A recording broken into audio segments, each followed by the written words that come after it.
Hello and howdy, everyone. Today we are going to be playing Tactical Nexus. And as a whole, we are going to be talking about the concept of a Magic Tower game. Magic Tower is the name of a genre of game based on the game design of the first example of it, kind of like how you get things that are called Metroidvanias, because they're like the original games Metroid and Castlevania.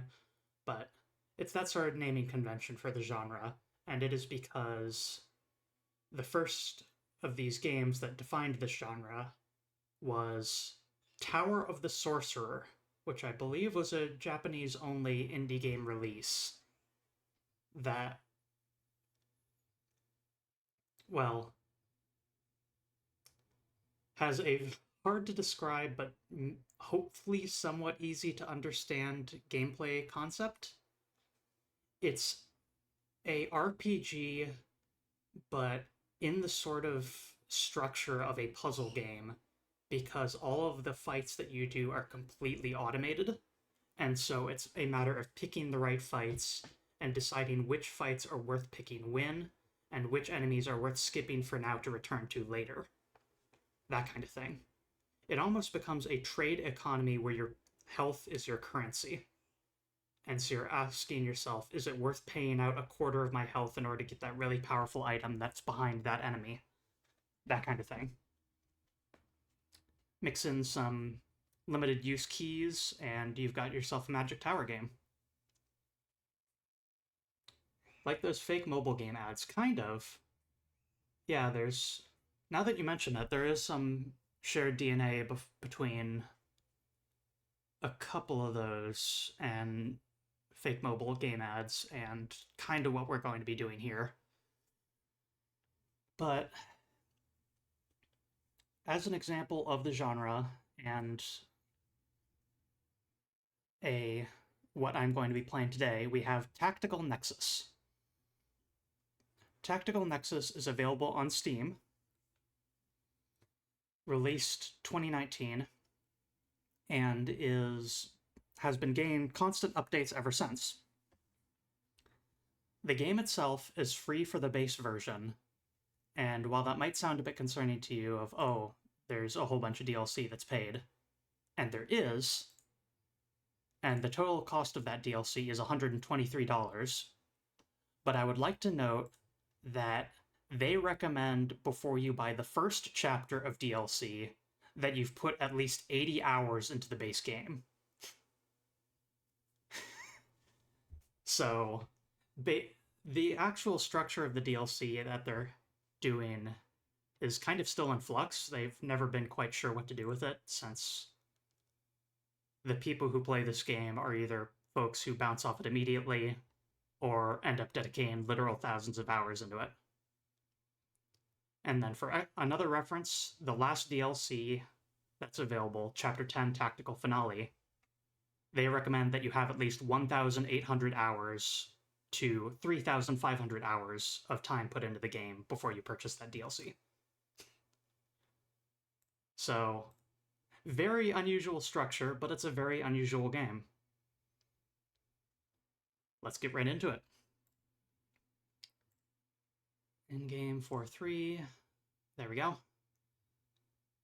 So there's already a lot to see on the screen, but we are going to keep things decently simple by just saying what you're seeing here in the Nexus Metals section and the Sunstone section is all of the progress I've ever made throughout the game. This is my current save file. Then this is another view of all the levels that I've completed and what ranking I've got on them. And so on some areas, I've gotten bronze medals. On a lot of them, I've gotten silver. I've gotten a couple golds. I've gotten 1 platinum, and I've even managed to get 1 diamond. This is still solidly in beginner tier. I've put 150 hours into this game. Let's start off with Tactical Tutorial, the first stage of the game, and a intro to the core concepts that make up both Tactical Nexus and a Magic Tower game at large.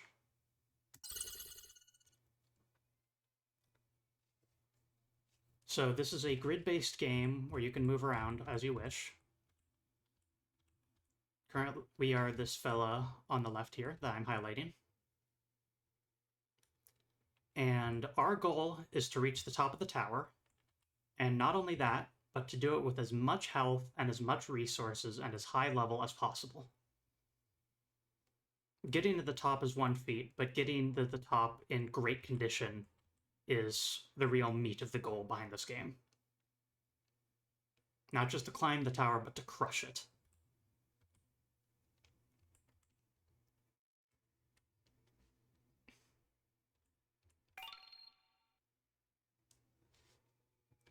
You can hold X in order to do fast forward movement. And this game has free infinite undos of everything. Spruce Zeus knows about this one. One of the most sickos game to have ever existed. It's awesome. That is correct. This game is for lunatics. Sickos positive connotations. Alternatively, you can left click in order to just walk over to a place if you don't feel like tapping the arrow keys. And then any items that you walk over, you will automatically pick up. So we just gained 2,000 health. You may notice our health bar up here is already full. And it just grew bigger and is now already full again. There's no maximum HP.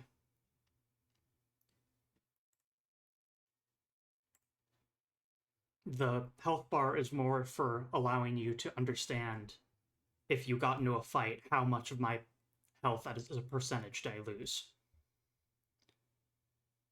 Let's just go over our stats here. We have 52 attack, we have 0 defense, we have 0 experience, and we have 0 of a bunch of keys, pickaxes, and other nonsense.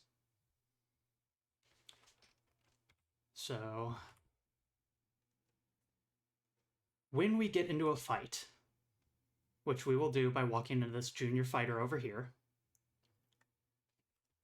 we will be forced into an automatic battle where we trade blows until one of us is dead. So let me find the stat button here. What is it? Yes.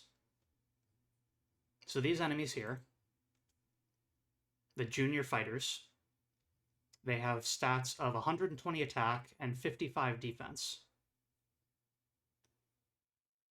Does that make sense?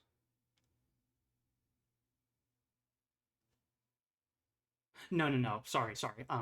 They have 120 health, 55 attack, and 25 defense.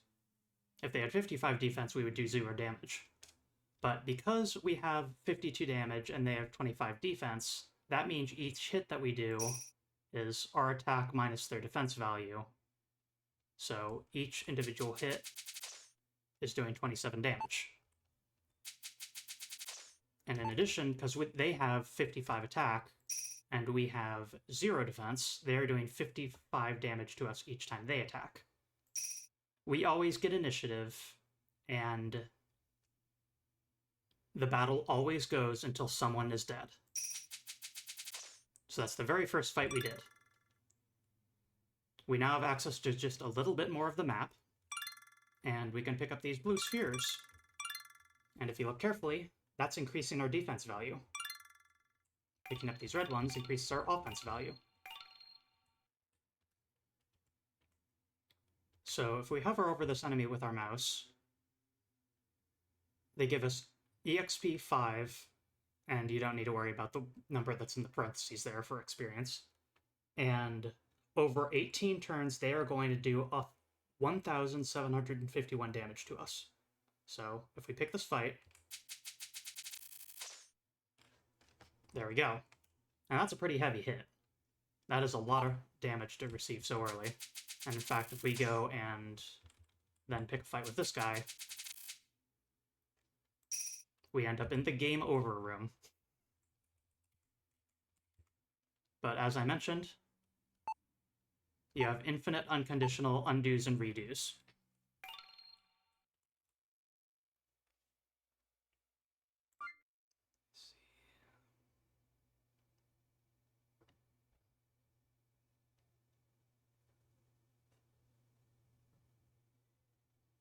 1 second here.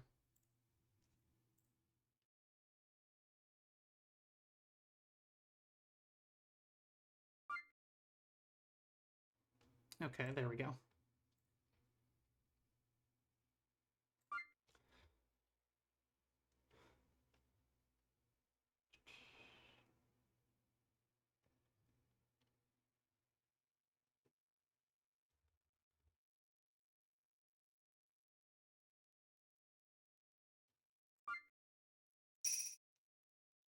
So instead of picking the fight with this guy, we should probably continue to pick fights with junior fighters instead.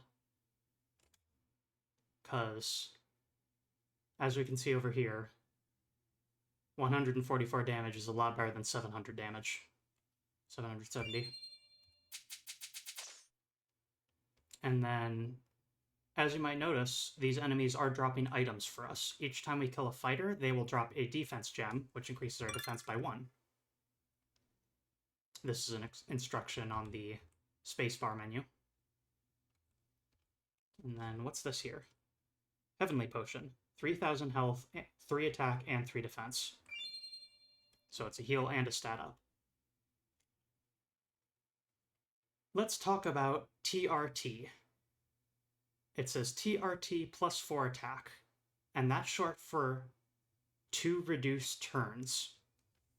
If we were dealing 4 more damage, then we would be able to kill this enemy 1 combat turn faster, which means they would get 1 less hit on us, which would in turn mean that they would do, what, 44 less damage to us, because 55 minus 11.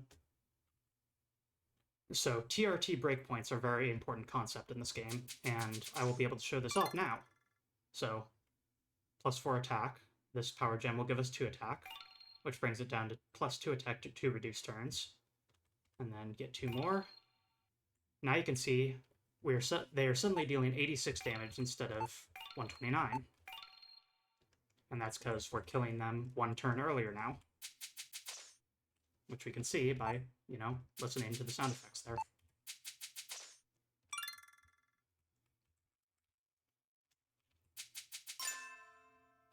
We've killed enough enemies in order to level up. We have our choices of level ups. We can gain 5 attack, we can gain 10 defense, we can gain 3 yellow keys, 2 blue keys, or 1 crimson key. We get our choice of one of these. In addition, we can just save it up. If we don't want to spend this right now, we can simply upgrade ourselves later.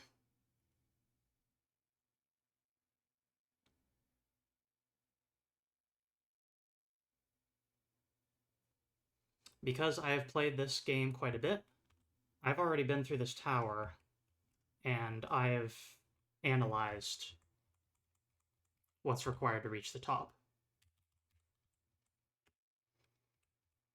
And so, in order to open all the doors that I care about with keys,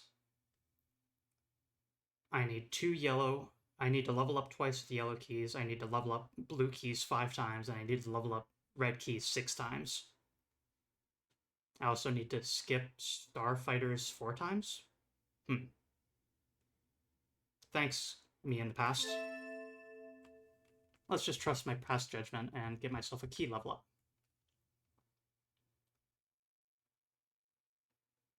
So, these fighters still rather strong here.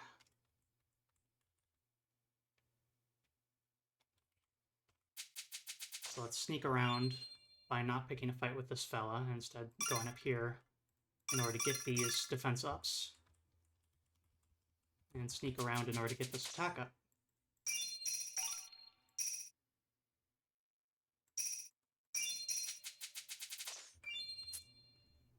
By refusing to fight these for now, we can get stronger both through defense and offense to reduce turns and to reduce the damage that we take when they do land hits on us. And through that, we can ultimately save on health if we sneak past these guys. We picked up a yellow key on the floor, which allows us to open yellow key blocks. It's a fairly simple key and door system. You can delete the block if you have a yellow key. If you do not, you cannot.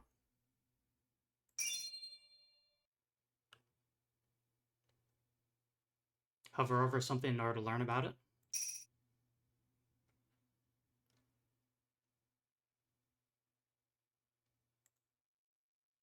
Seem to have made a few different memos here to remind myself which things I do want to open.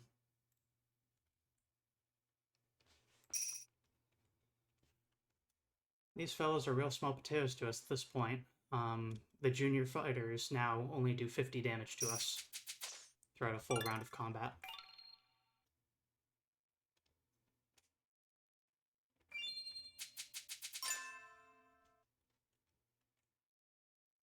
Hi, Drogue. I'm in the middle of explaining the incredibly complicated concepts behind Tactical Nexus. I'm going to spend another level up to get yellow keys. And 2 attack will reduce our turns, as mentioned before, so that's 2 attack. And they went from dealing 711 damage to us to 632.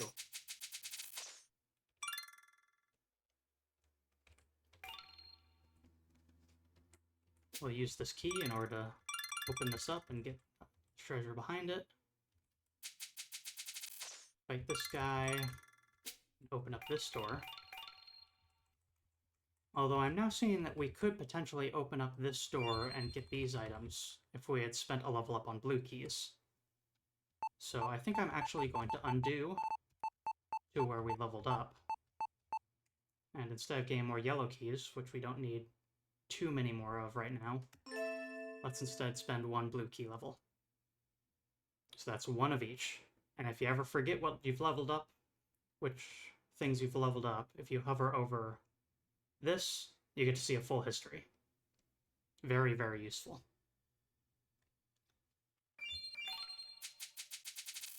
So once again, fight.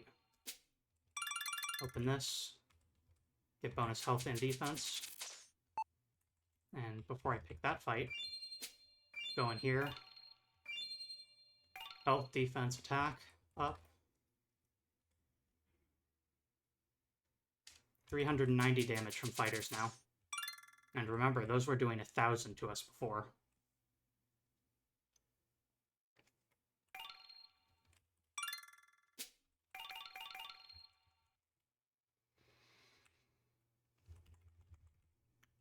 So,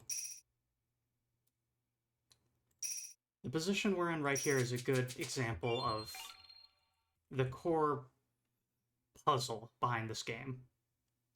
Who do we fight next? There's 3 fighters in our way, but if we kill this one, we get access to this area up here, and we can try it. And so we'll get some 5 defense, 2 attack, +3 of both attack and defense, and +3 attack again, which reduces our TR, which I think brings us to a TRT breakpoint. Let's see. Yes, it does. Easily, for the fighters. Which in turn reduce the damage that they deal to us, etc., etc. Or we could pick a fight with this fighter instead first, which will get us a different ratio of items with more of a focus on defense.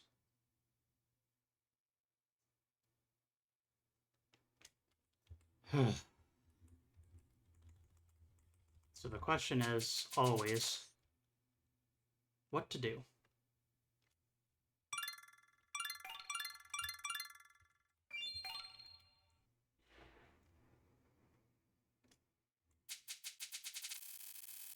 We can technically kill these guys, but that's a heavy cost to pay.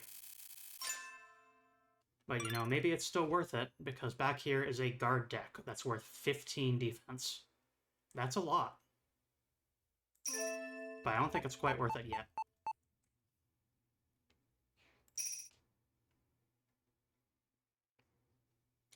Let's see here.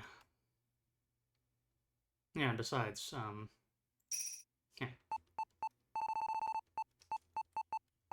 I think the answer is we don't pick a fight with any of these yet. We go over here, open the store, and get 5 plus 5 plus 3 plus 3 defense to bring us from 48 all the way up to 64.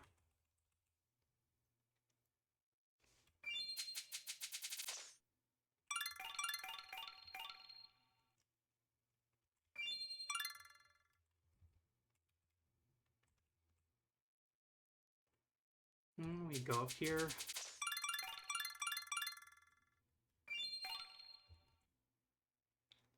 And you're seeing these memos on the floor that have little arrows. These are writable by the player. At any point, you can step over to a tile, press N, choose a stamp, and then say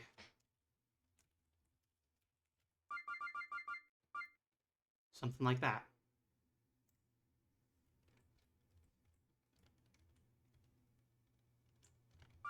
Interesting. I also learned a new shortcut key that I didn't know about. This tells you how much health you've spent killing all enemies that used to be in those positions. That's what those red numbers are. That could actually be really useful info. So you can see that the worst damage we ever took was fighting the bird that used to be right here.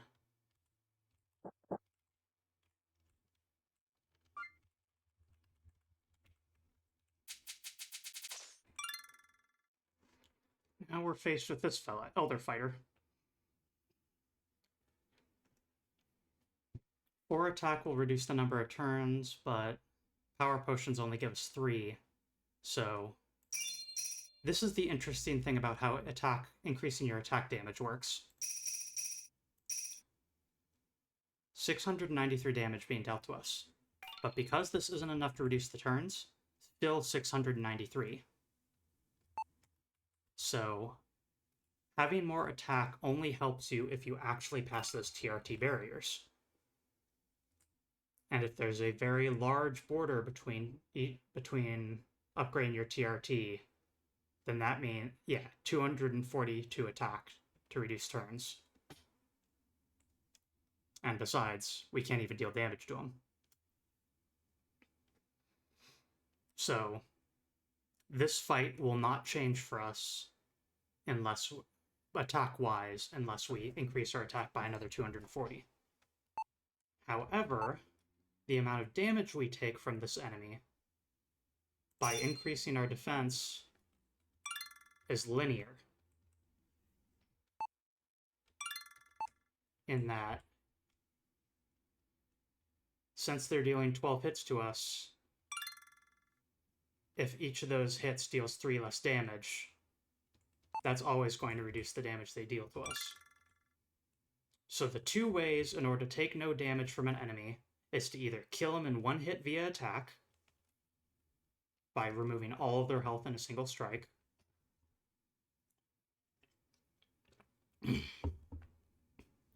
or having high enough defense that their attacks do no damage to you.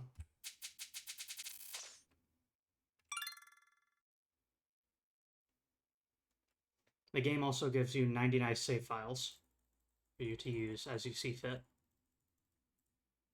I will note that this 99 save files is 99 per tower. So you are definitely not wanting for save files in this game.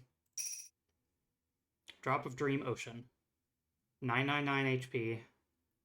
9999 HP. 5 attack, 5 defense. A big bonus in strength.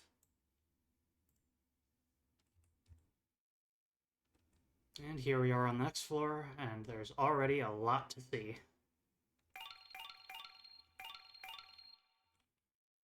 Do the easy pickups of the items we can find immediately.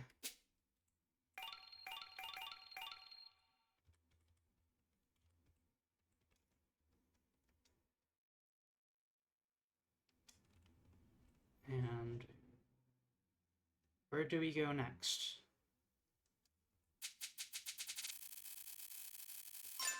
Picking a fight with that fella seems very inefficient. Especially when we could just go around them.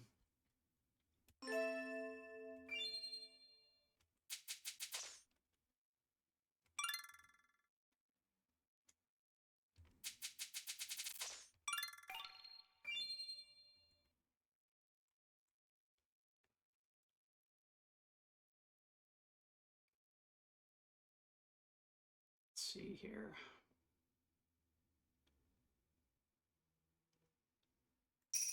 If we kill this Elder Fighter, we get access to 2 power gems. That's a pretty good trade. And also they drop a defense gem for us. Even better of a trade. If we kill this one ranger, we get access to all this stuff that's down here.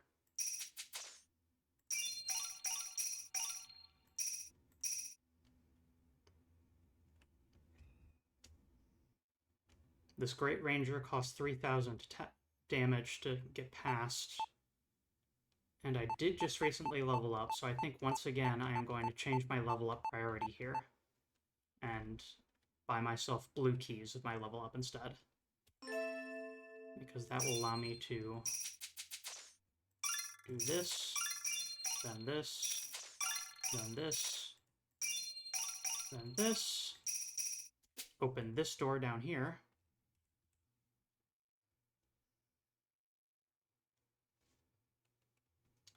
But I'm also noticing this is not a door that I have listed in my memos as one that I opened in my previous thing. But we won't worry about that.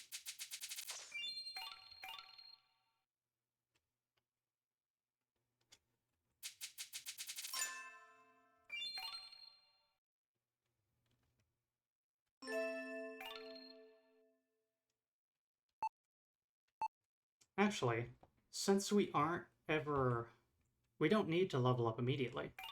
Since we aren't spending our level ups on damage or defense upgrades, we can simply level up when we actually need the keys.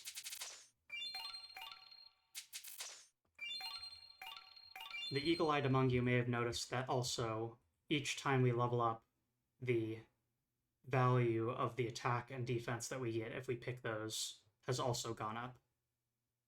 So that's an incentive to wait on your level ups for being either of those statistics types and to buy keys as your first level ups instead.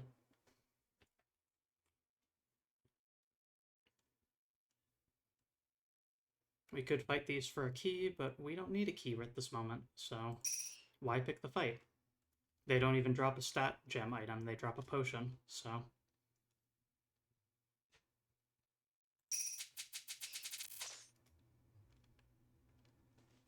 Pick a fight with this enemy, then open the door. Pick a fight with you.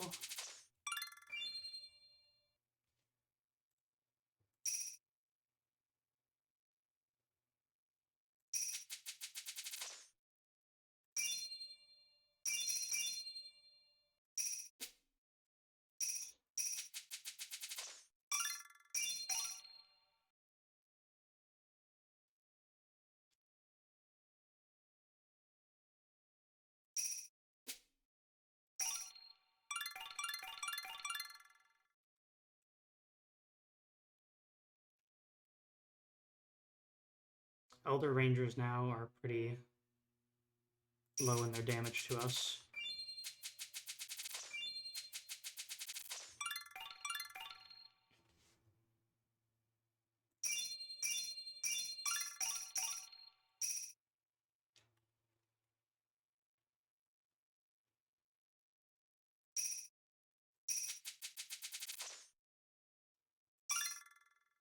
It's about all the meaningful stuff we can... Well... Actually, let's see here.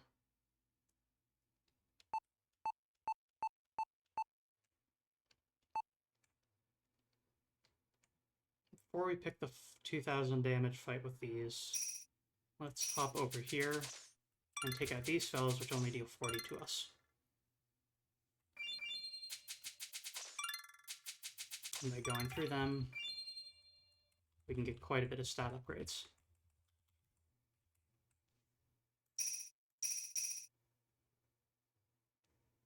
And just through that, we've reduced the amount of damage we take from this fellow by about 500.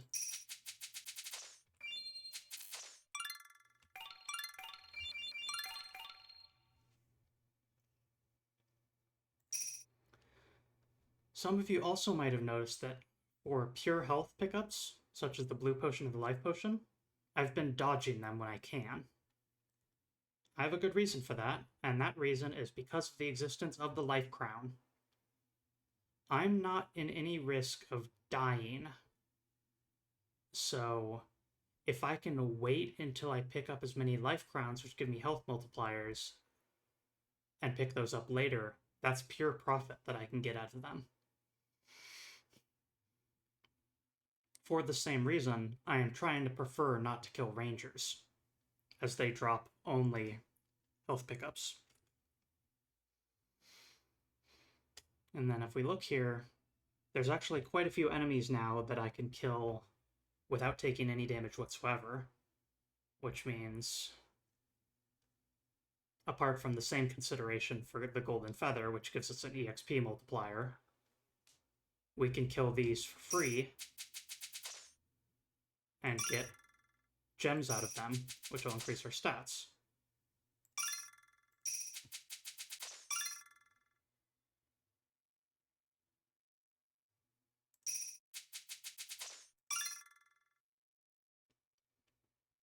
And then the reason that we're able to kill them without taking damage is because our defense is higher than their offense. So they hit us for 0. And at that point, it doesn't matter how many turns it takes, because what are they going to do? Hit us for 0 again?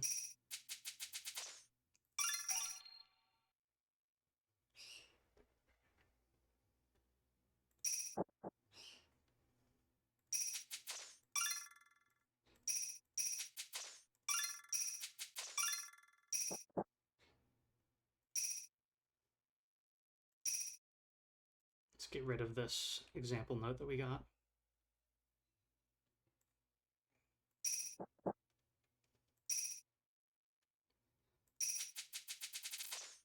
Let's climb one more floor. And hey, would you look at that? We won! Kind of.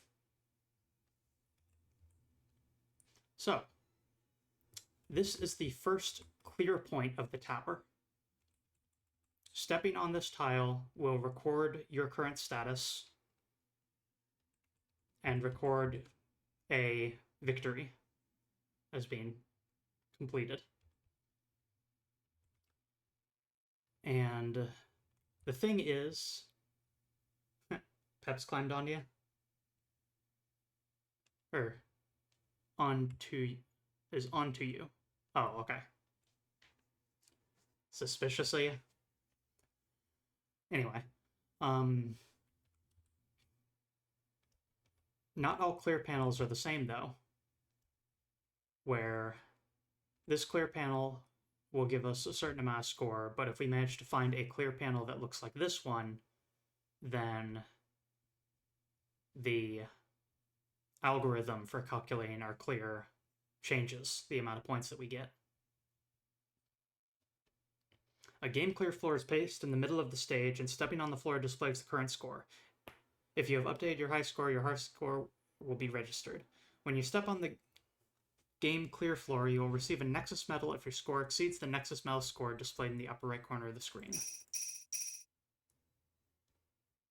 And unfortunately, the memo things are kind of overlapping interface things. That might be a setting I need to change somewhere, but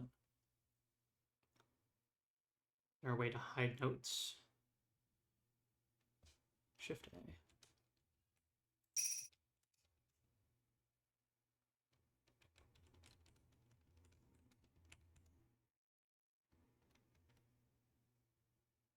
Oh.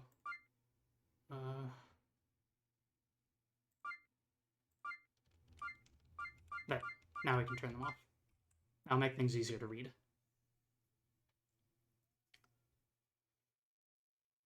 Yeah, that sounds like Pep, all right. We have a green cheek conure for anyone who's confused about the conversation there. And he loves to wander around the floor and attack people's feet. A bird with interesting survival instincts, I must say. So, in order to get a bronze medal, we need a score of 200,000. Our score at this clear point currently is 80,000. And then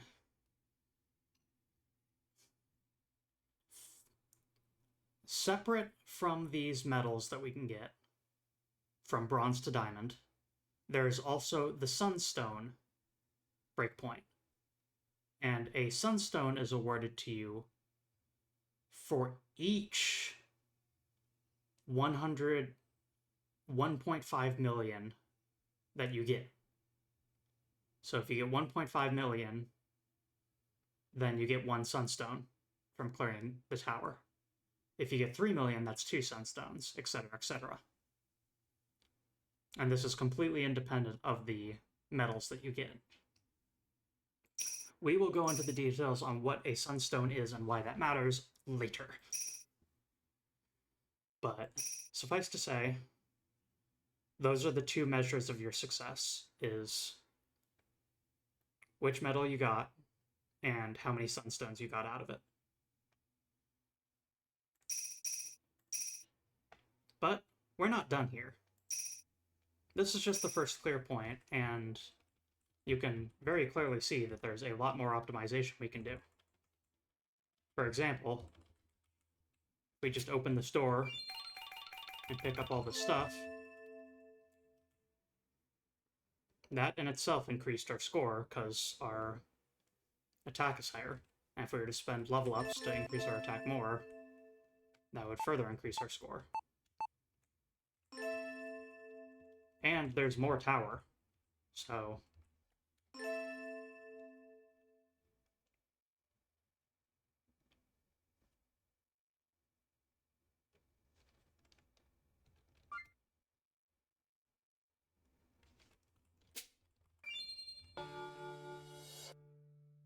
golden feathers found along the way have the effect of increasing the enemy's EXP gain by a certain percentage. It is one of the most important items in Tactical Nexus.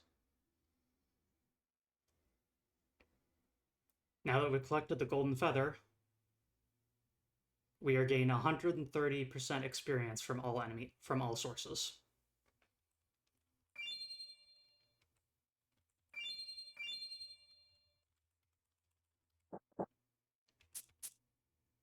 Climbing higher. That's a bit of a heavy hit. But fortunately, we can... This is a cute memo that I've written for myself. Stop. Open this purple door last. Go to the previous floor for a more profitable purple key door. And as you might notice, we have access to no purple keys thus far. And that is because you cannot level up to gain a purple key. They are just found around somewhere in the tower.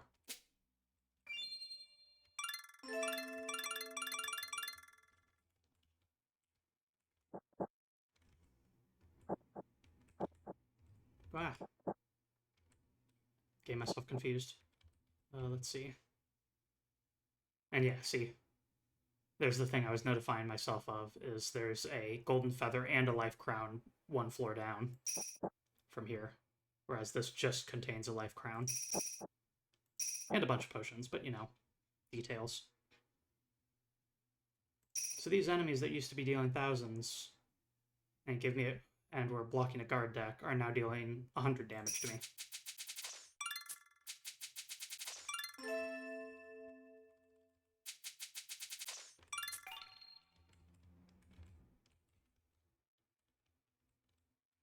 A trade economy where your health is the currency, and your goal is to reach the top of the tower as rich as possible.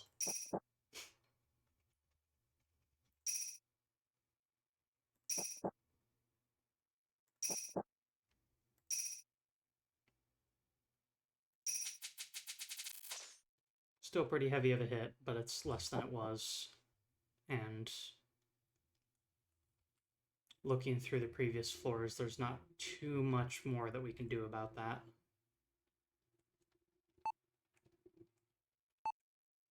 However, perhaps one last thing I could do is take out this fella.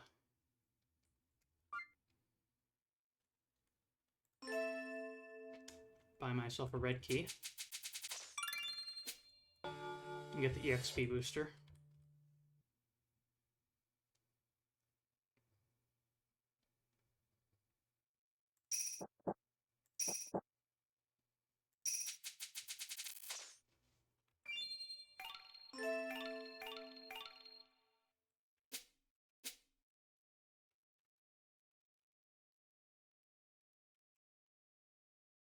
And this is the first example of a sort of semi-mean trick where in order to progress you simply need to have a whole bunch of keys.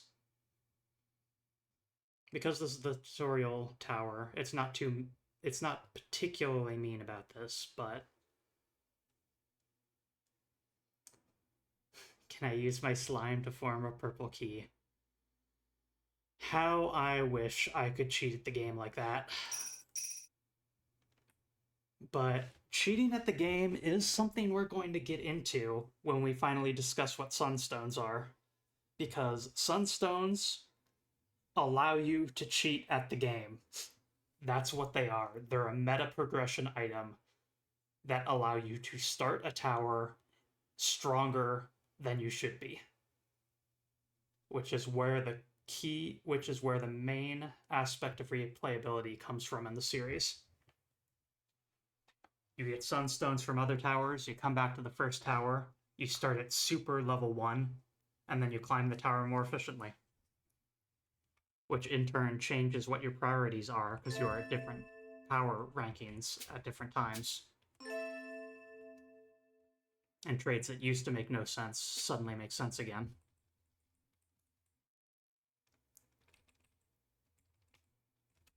Let's see. Heavy damage for fighting either of these. Ideally, I want to get one more red key. And I think the way I can do that is by picking fights and gain myself a level up.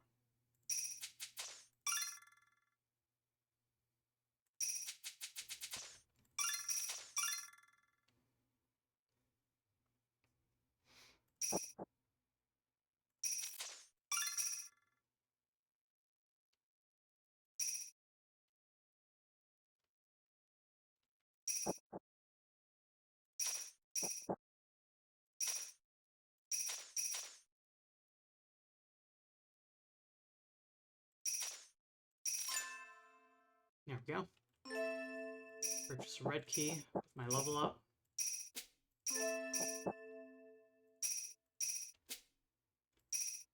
We obtain a silver key, or a platinum key, and use it immediately on the platinum block in front of us.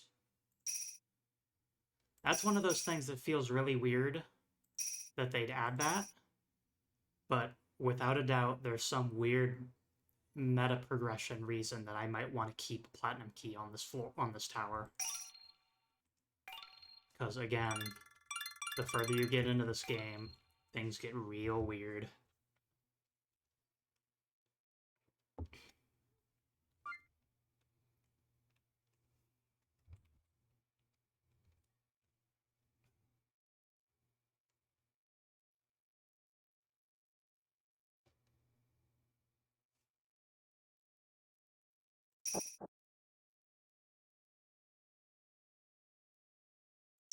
Game rather hard not to take really large amounts of damage at this point, but I think that's just something we're going to have to deal with.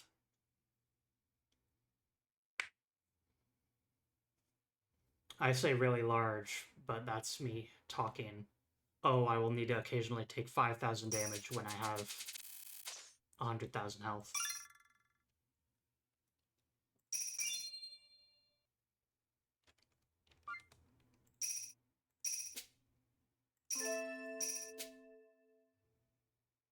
We can sneak in and steal this golden feather from behind the Star Ranger here without having to fight him.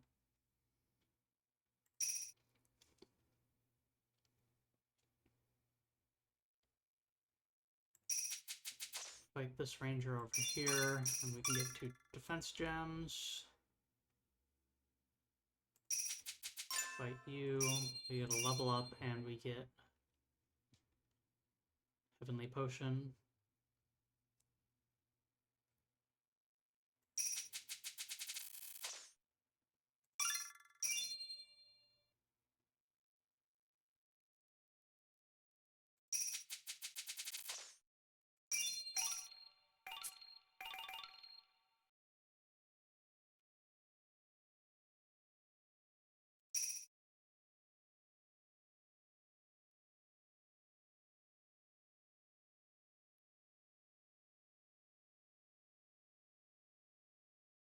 6 defense if we fight this guy.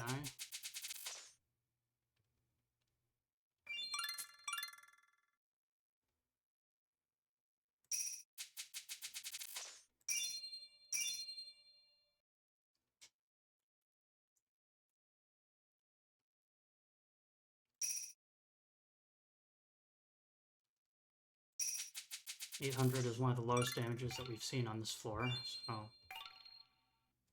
gain that big of a reward for that small of a price relative. Definitely worth it. 3,000 damage for 10 attack.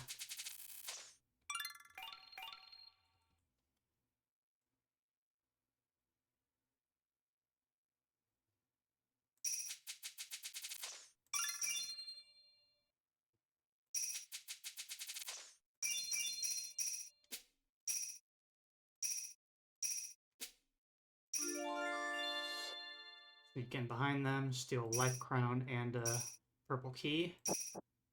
And then, as the note I said before, open this purple door last. Go to the previous floor for a more profitable purple key door.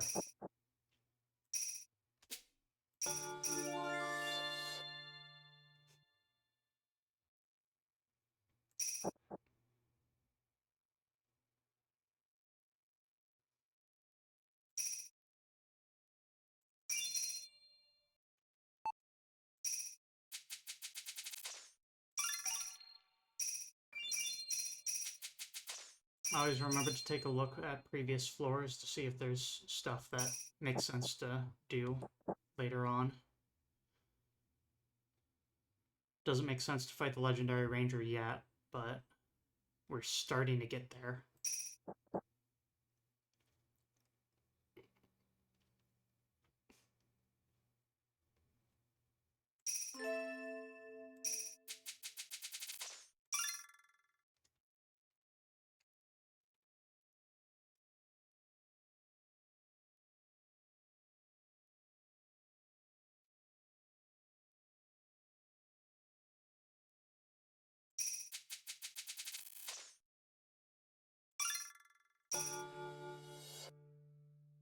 Another XP booster.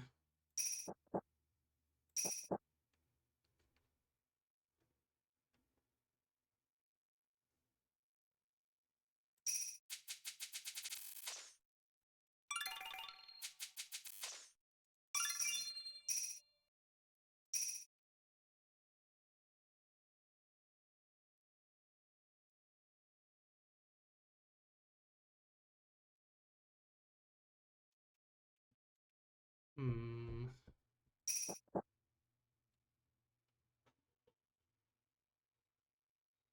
11,000 damage for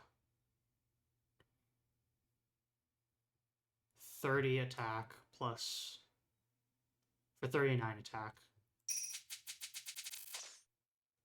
Might very well be worth it at this point.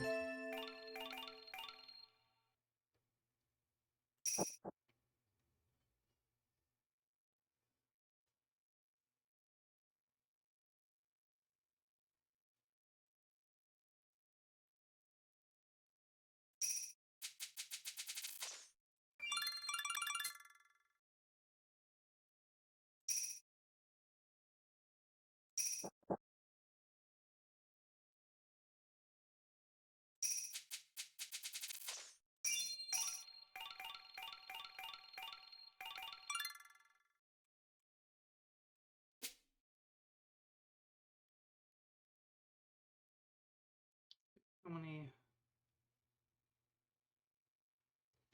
5 blue key level ups, according to my old notes. That's 5.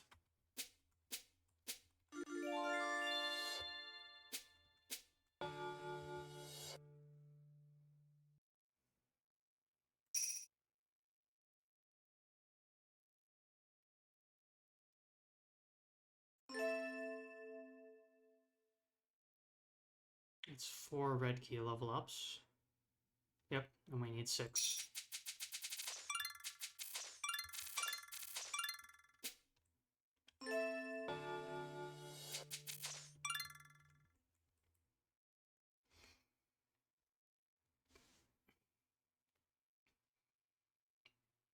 I don't know if this is a beginner trap or just something that I struggled with, but when you consider upgrades that increase like your EXP gain, I try to prioritize those as heavily as physically possible. But the thing is those only matter in the context of how many enemies still remain, and that varies extremely much so depending on what tower you're climbing.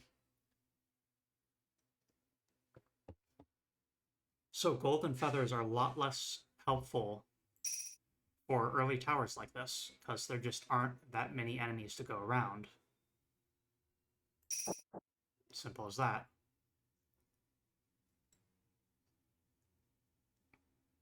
You can only take so much advantage of it.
Final Ranger over here is the last enemy that stands between us and total victory of the tower.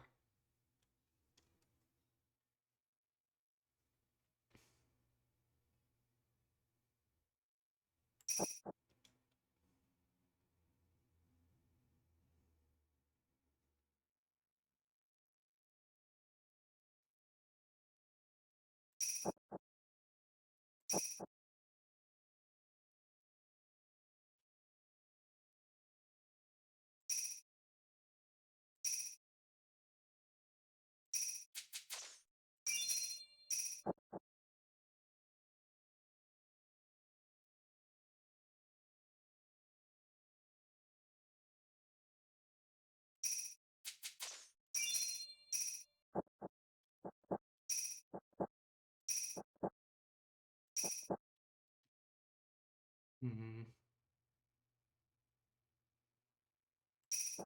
Quickly disliking my options here.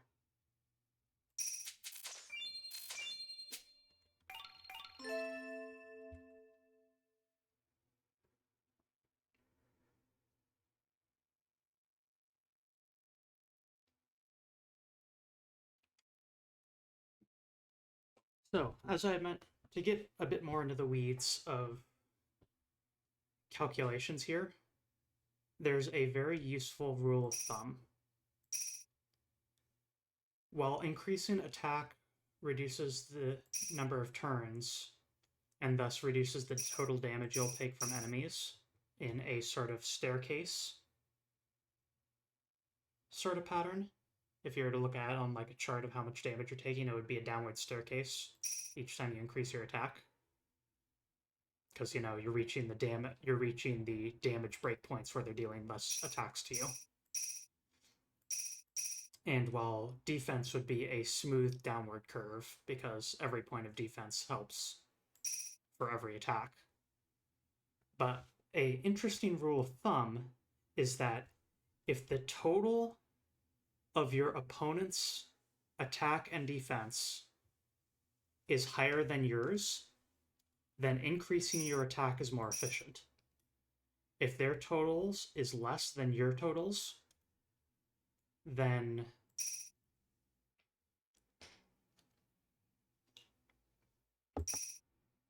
raising defense is more efficient. Am I worth? Hang on. If their totals are higher than yours, raise attack. If their totals are lower than yours, raise defense.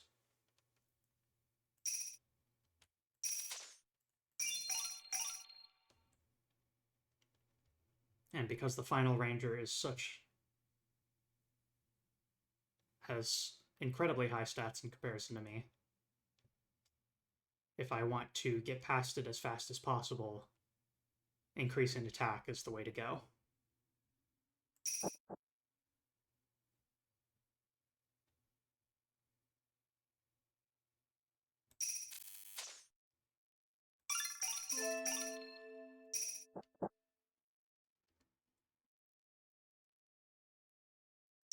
And there's these enemies over here, which have such high defense that I literally can't hurt them yet.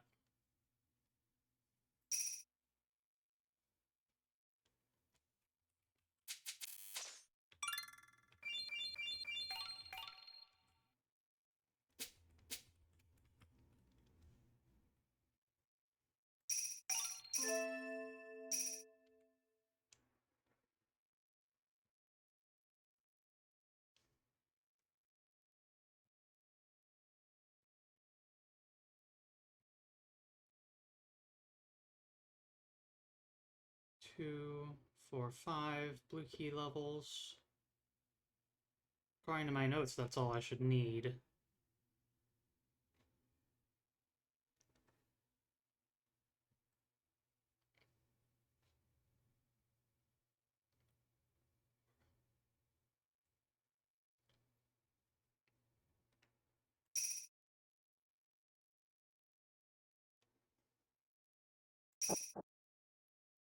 Ah, it's because those exist up there.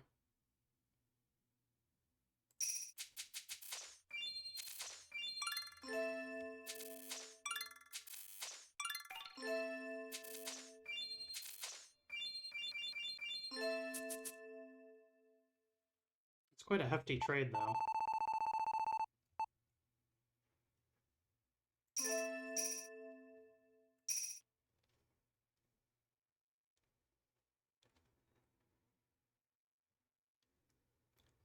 Okay. I think I have a plan. I am going to... 1, 2, 3, 4. I'm going to go back in time a bit.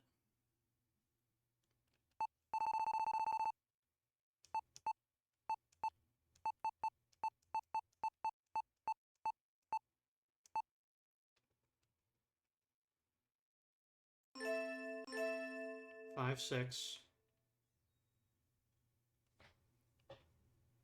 6 red keys, which is how many I need, supposedly. And now, level ups matter a lot, because that's more attack that I just gave myself.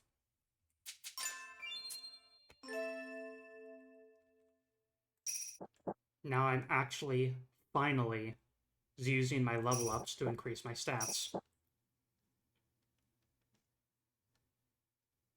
And just by giving myself those attack bonuses, that already does a major job of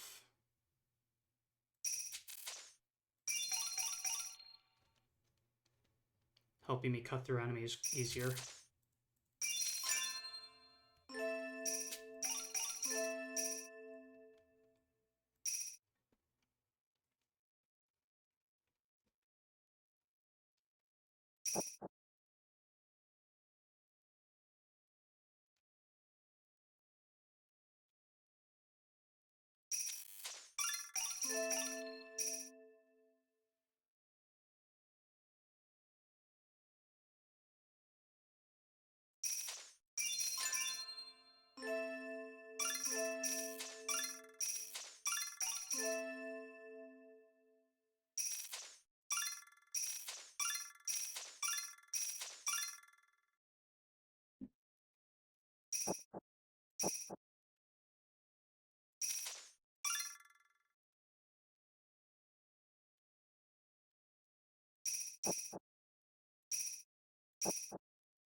Got another violet key, which means I immediately go down and open up this door.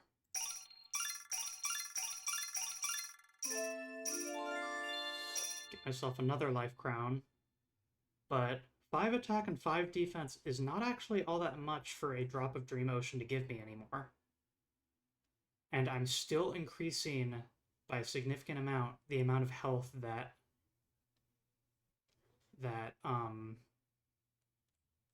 potions give me. So Drop of Dream Oceans are now worth more to me as a source of healing, which is to say score, than they are as a stat upgrade.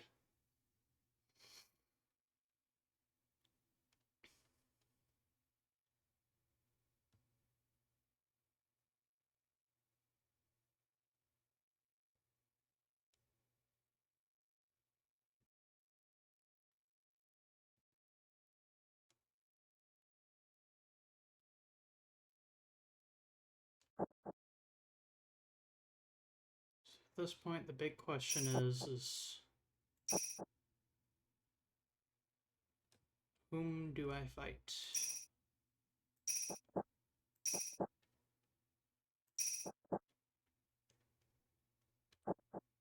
Also, it looks like I am indeed short 1 blue key for getting this.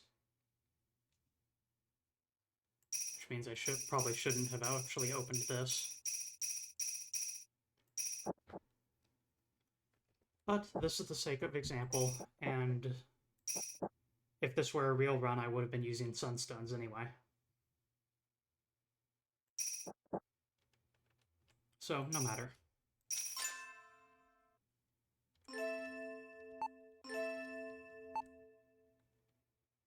And yeah, here's a great example of what I said, the rule of thumb.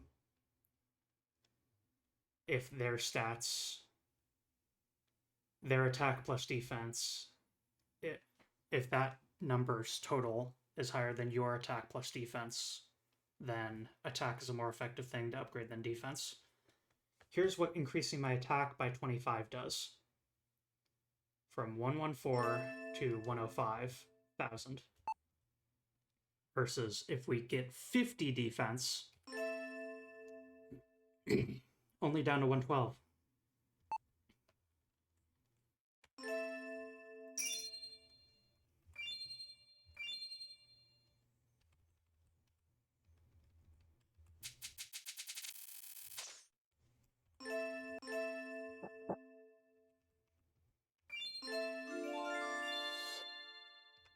And there we go, the other clear point. And not only that, we got a bronze medal. Our score here is high enough is above 200,000. So we get a bronze. But there's a lot of stuff we skipped, and we can definitely do better. Maybe I shouldn't pick that fight just yet, you know? What if I go up here, give myself that damage up, then proceed up here.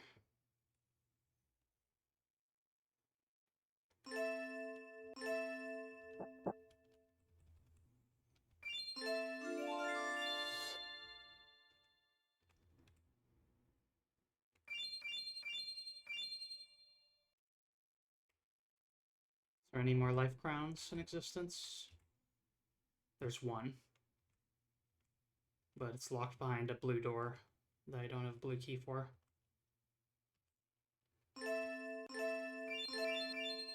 So, let's do our victory lap.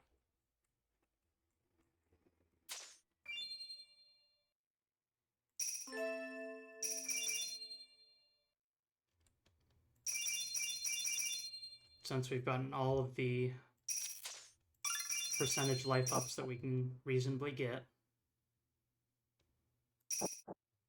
we will now collect every single potion.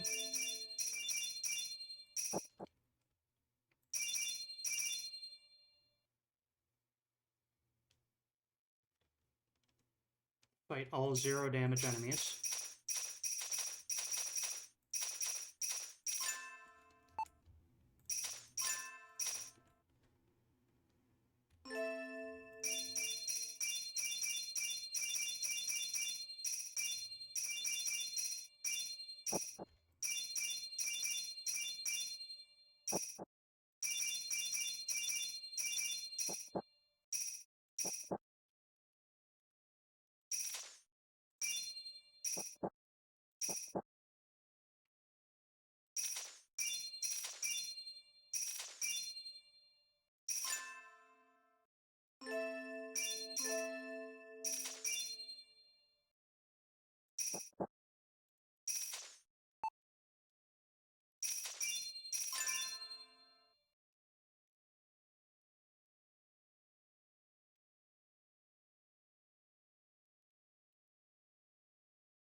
Ah, hell.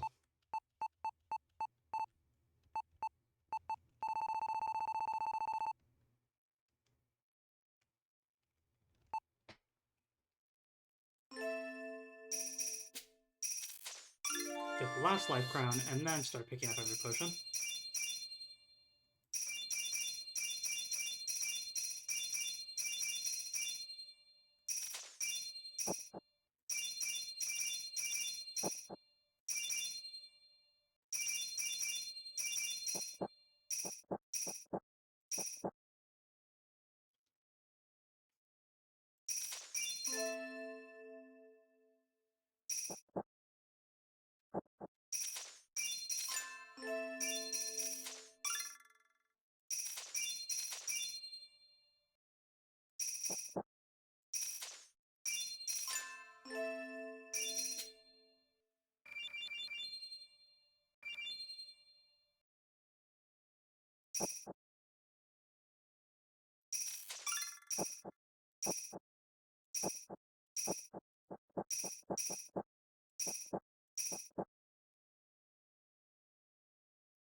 And just like that, there we go.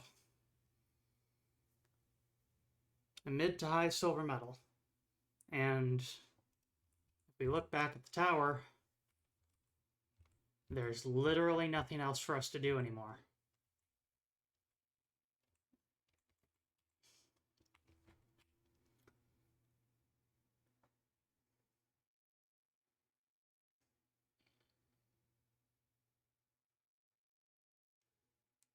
Nexus Metal, Sunstone, and Legacy Mystic Gates are saved to the cloud, but everything else is local saved.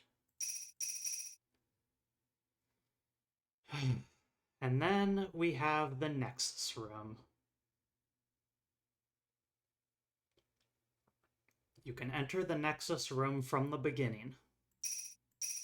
So I'm going to save on slot 30.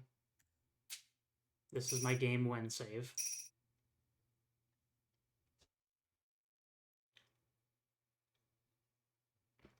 Oh, right. So,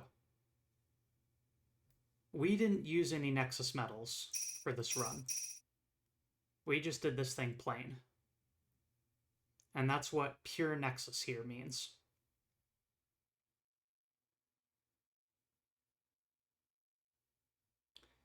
And you can also see if you are in pure status in the lower right corner here. And for each Nexus medal that you get, so in this case I got a silver, that would be worth 2 sunstones. 1 sunstone for achieving bronze in pure Nexus, get a pure bronze medal, and get a pure silver medal gets me another one, so that's a total of 2.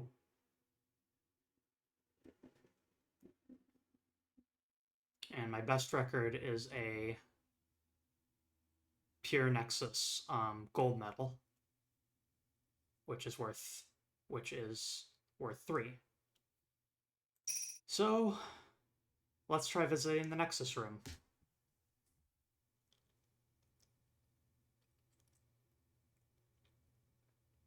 In the Nexus room, you can use Nexus medals and sunstones you have earned to acquire items and enhance your status. They can be used again the next time you play.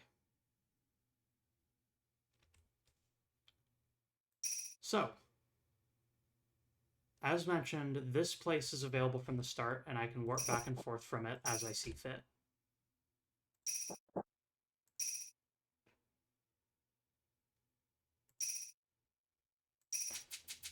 Hey, there's an enemy over here. That's interesting. But this place has special doors. Instead of using keys, these use medals, as in the medals that you got from clearing towers. Other towers.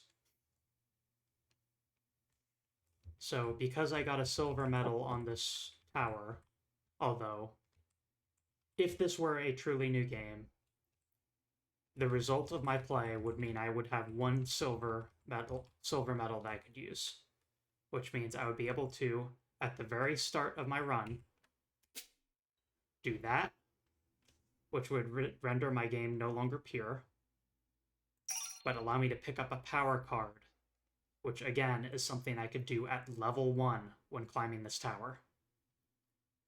That's 5 extra attack that I can have from the start.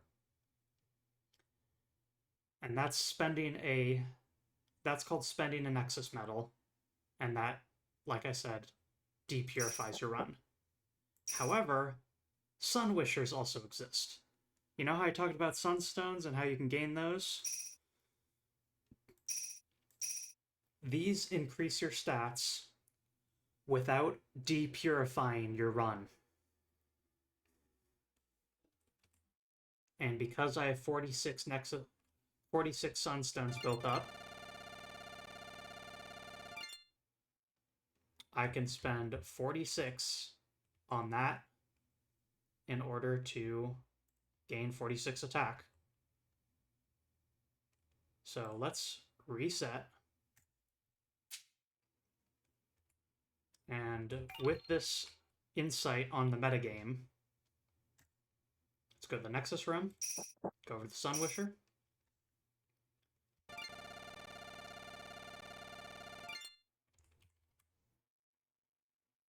Look at our starting attack value now.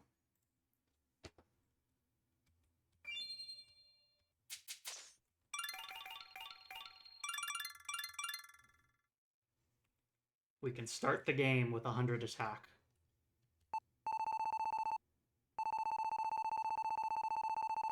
And that is where things truly get wild in this game, is the more Sunstones you collect across your entire account, across all towers that exist in the game, the stronger you get in every tower, as you get to start out as a better level 1 than you did last time. The game folds in on itself in allowing you to get stronger. The community, while the game itself doesn't make this distinction, the community does have a distinction called True Pure Nexus, which is no Sunstones used either.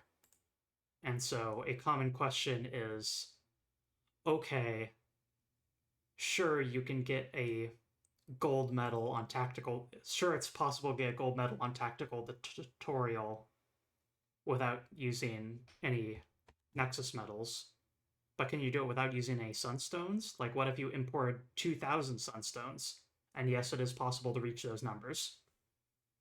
And the solution to that is to talk about true pure Nexus, where no sunstones, no Nexus medals. What's the highest score possible? If you go into it, quote unquote, vanilla. And tactical tutorial, a true vanilla run, true pure Nexus, gold is possible.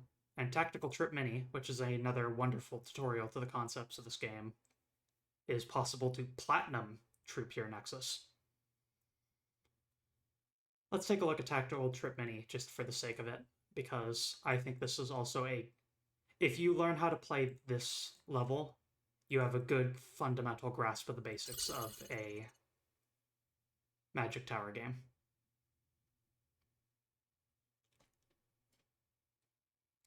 Massively overwhelming just to look at, isn't it? Look at this nightmare. But this is the entire thing. There are no other floors. This is all of it. And then, of course, we also have a Nexus room here.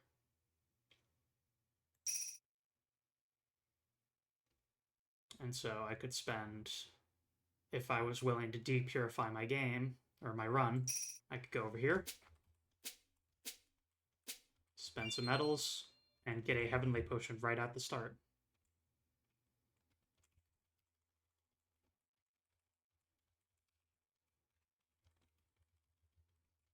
And then if I had another diamond, I would be able to bust through this spot, but I do not, so I cannot. And potentially access the Sun Wisher for attack, but I can only access this one.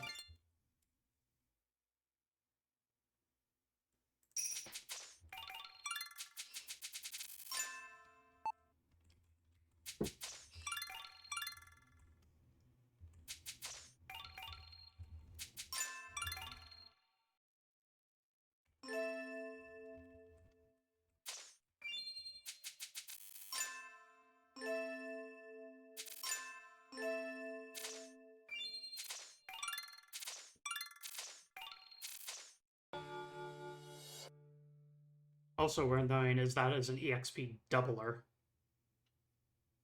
and it doubles your multiplier.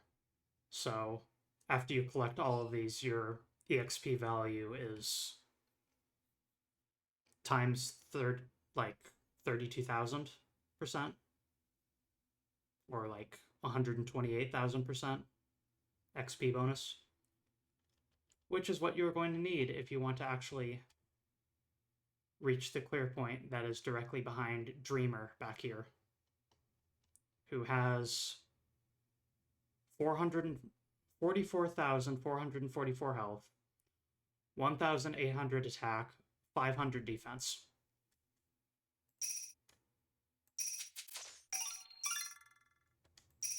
Everything in this is done at a small scale, but that also means that every single individual decision that you make matters a huge amount. 2 defense is a lot for this area. And Burgeoners are a type of enemy that don't drop any items at all, but give a lot of XP. And so what do you want to do when there's Burgeoners around, but also there's such a big focus on multiplicatively multiplying your XP multiplication, you know?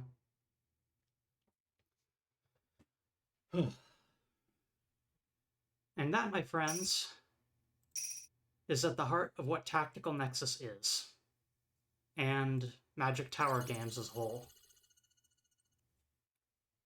Tactical Nexus's other towers are remixes on the concepts that are provided by Tactical Tutorial and Tactical Trip Mini. And this can lead to a lot of confusion, because it's like, the rules keep changing on me. How am I supposed to know how am I supposed to understand anything? But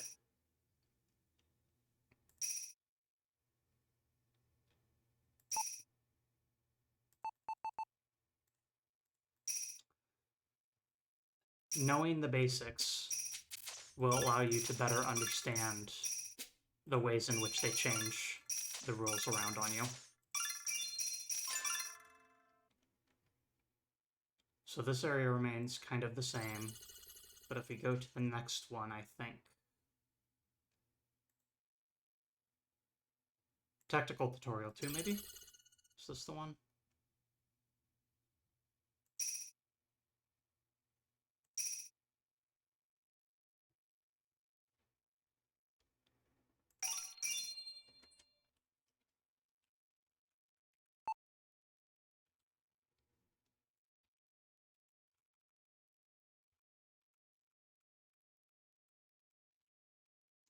Ah, yes, there was one thing I forgot to show in our cleared run of tactical tutorial. It's a very iconic statement, even. I feel like a fool for having forgotten it. Go into the Nexus room, climb up, pick up my sunstones. And what's this? There's a staircase here. If we have the Nexus medals, if we've gotten 2 diamonds across our save files, diamonded 2 towers, platinum 2 towers, golded 2 towers, and silvered 2 towers, then we could access another room. And what do we have to say about that? Strongers are waiting. By using the Nexus medal, you can challenge the very high difficulty stage, Nexus stage. In the Nexus stage, you can get a very high score. To go even further beyond, not just clear the tower, but to clear the tower, spend your meta currencies, climb higher and higher to fight the Strongers who are waiting.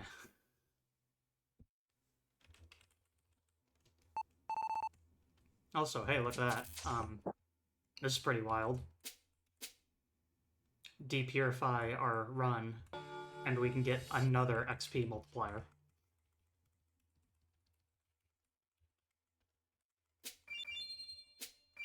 And a free blue key.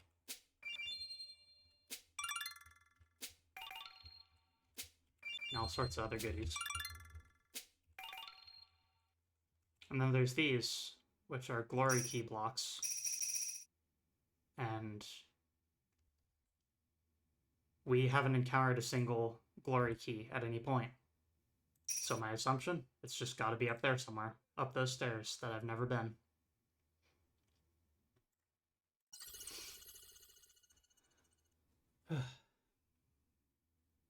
So, it can be hard to know which levels that you should play versus which ones you don't even want to attempt without a billion sunstones and that sort of thing. But that's part of what the DLC ordering is for, is if you have the base game, you're going to get... the levels that are available to you are going to generally be fairly low sunstone count ones at large. But I will note that at the bottom, there are a few that are also handy to do. Tactical Beach is a fun and interesting one. And then there's Ruin of the Sorcerer, which I'm pretty sure... yes. Here you go. This stage is based on Now's game Tower of the Sorcerer and Cave Dungeon 1 and 2.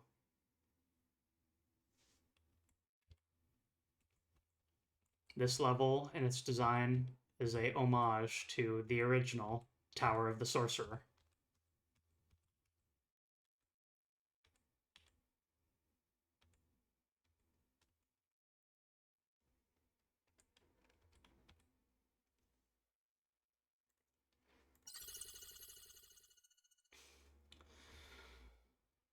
Oh. What's Tactical Mystery? Ah, yes, this one.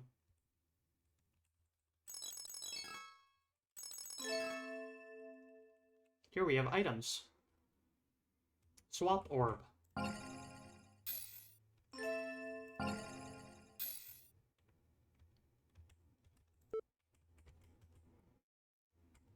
Pavement Orb.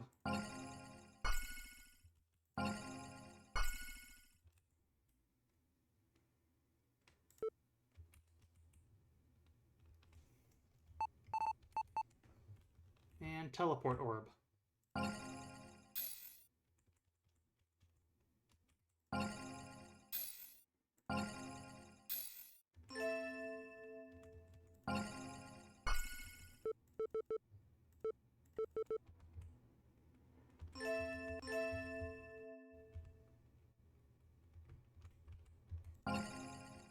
As you can imagine, adding items like this adds a bunch of complexity. And adds yet another layer of things to think about. Chain Tactical Canyon I don't think existed when I last played. Nor Flip Tactical Land.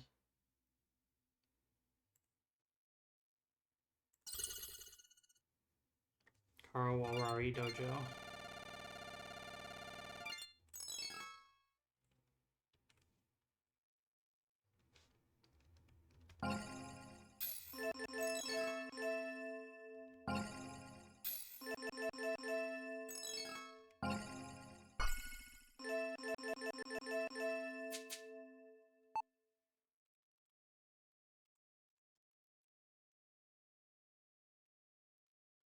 We pick up all these items.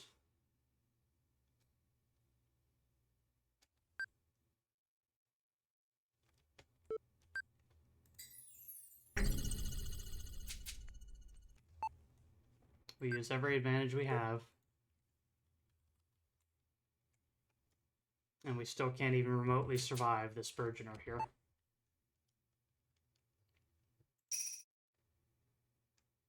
And the only way that we can further improve our stats is by using Sunstones. So the only way we can get any further in this place is by already having a lot of them.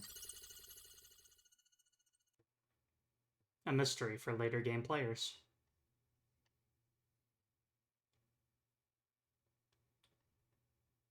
But yeah, Tactical Tutorial is a very small level, I will point out. These go on for a while sometimes.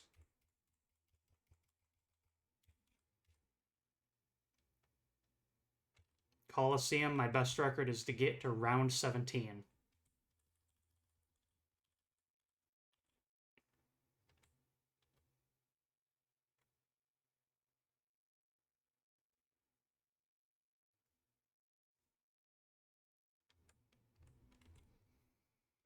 This game you can lose thousands and thousands of hours to, if it's the sort of game that lands for you.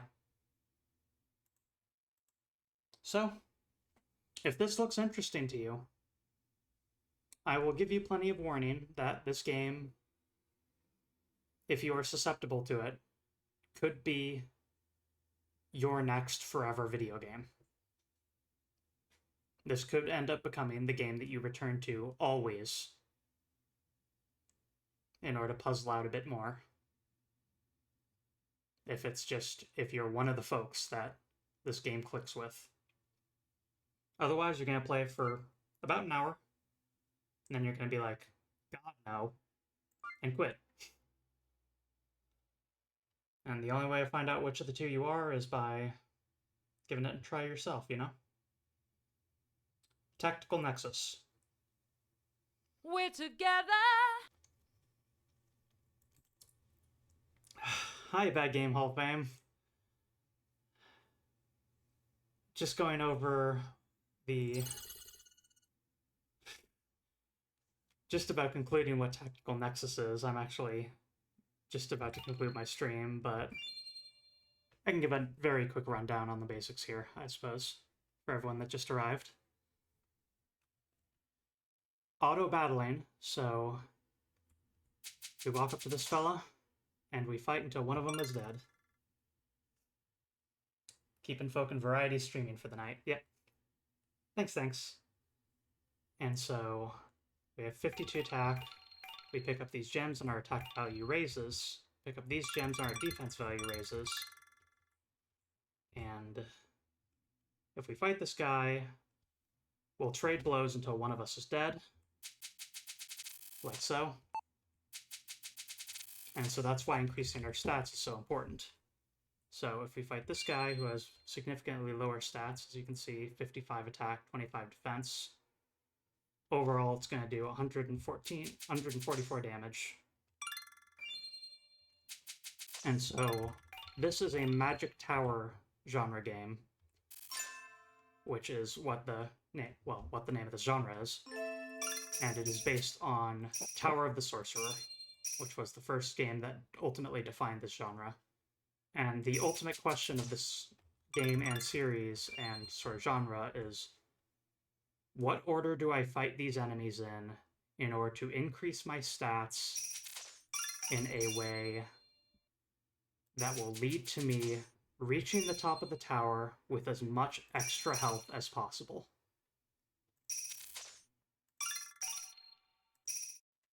Should I level up and give myself extra keys? Because if I had a yellow key right now, which I can purchase with a level up, I would be able to get these 2 defense gems and 6 extra defense from these guard potions.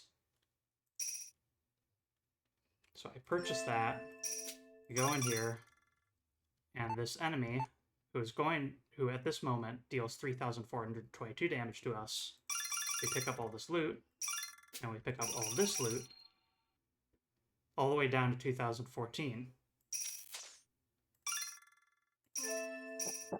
This game allows you infinite rewinds, undos of absolutely every action, allows you to make personal notes of any kind on any tile, as you so choose.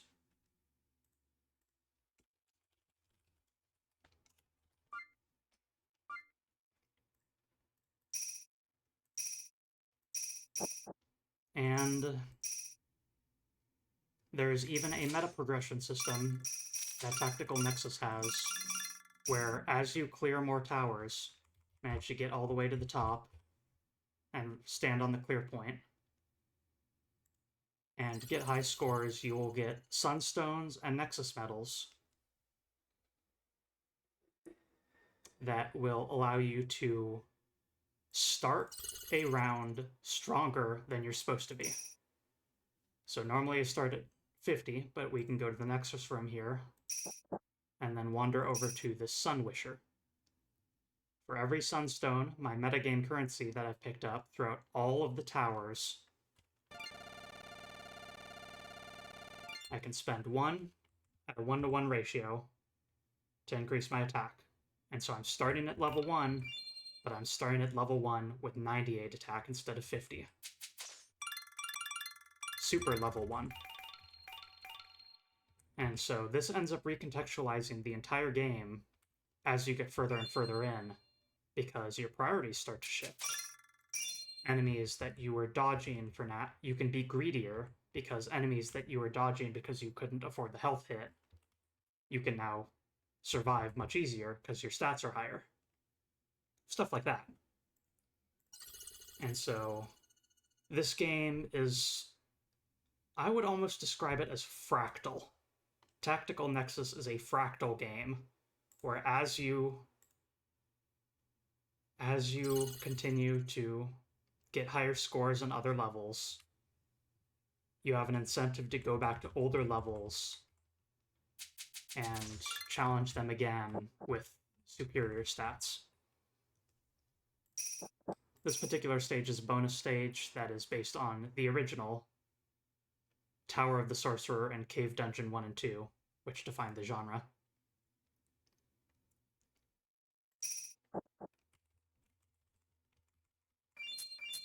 Tactical Nexus is ultimately probably one of the hardest and the most intricate versions of this genre. which I said is a Magic Tower style game. But there are a few. While they have been popular in Japan as a indie niche genre, until Tactical Nexus, I don't believe there has been too much presence of this genre until this came out.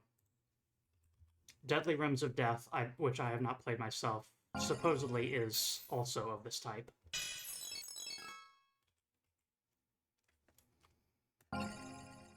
But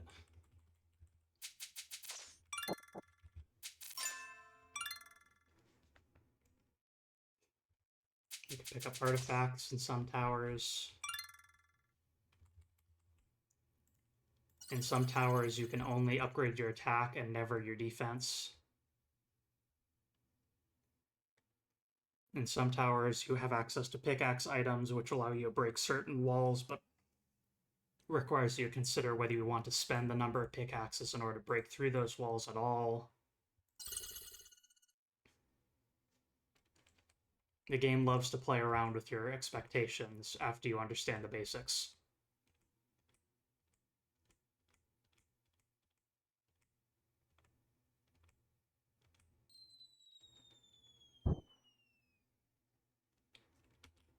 This tower, specifically, is the only one that I've ever managed to get the super ending for.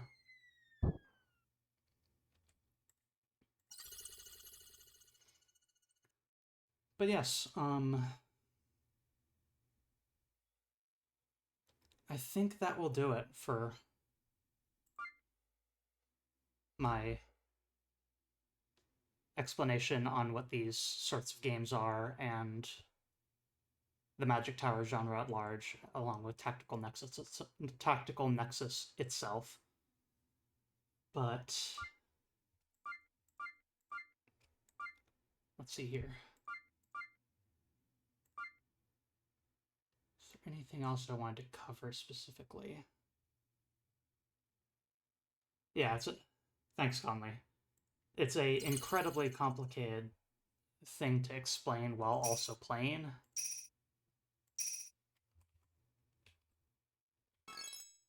And hey, speaking of changing the rules around on you, this area literally has a economy system where you pay coins in order to go to new areas. And spend coins in order to upgrade yourself in between visiting different combat fields and returning back home. And then you recover all of your health each time you visit this vendor zone. Stuff like that. Whole bunch of playing around with the genre. Tactical Nexus, free on Steam. About 100 hours of content on the base game. And if it clicks with you hard, and might become your new forever game. If it doesn't, you'll bounce off it like it's made of rubber. Let's see. Who can we raid to? For a more beginner-friendly Tactical Nexus or Magic Tower sort of game, there was another one that I've heard of but haven't yet tried called Soulestination. A mixture of the words soul and destination, I guess. That. Haven't yet tried it, but I've been looking for Tactical Nexus style, Magic Tower style games in English that I can try out that are less intense than this, because after some 8 years of development, this game has ballooned into something unfathomable. And this game's really hard. Some 58 hours in, and I've got 46 Sunstones, which are extremely rookie numbers. I have a friend who's managed to reach 3,000 Sunstones, and I still cannot fathom those kinds of numbers.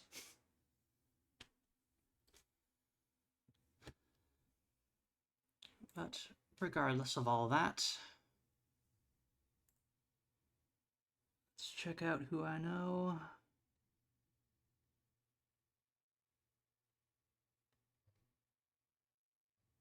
We got someone playing Mystical Ninja starring Goemon.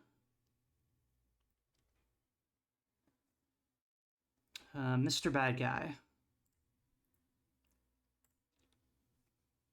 I would usually rate Unicids, but she's not currently streaming.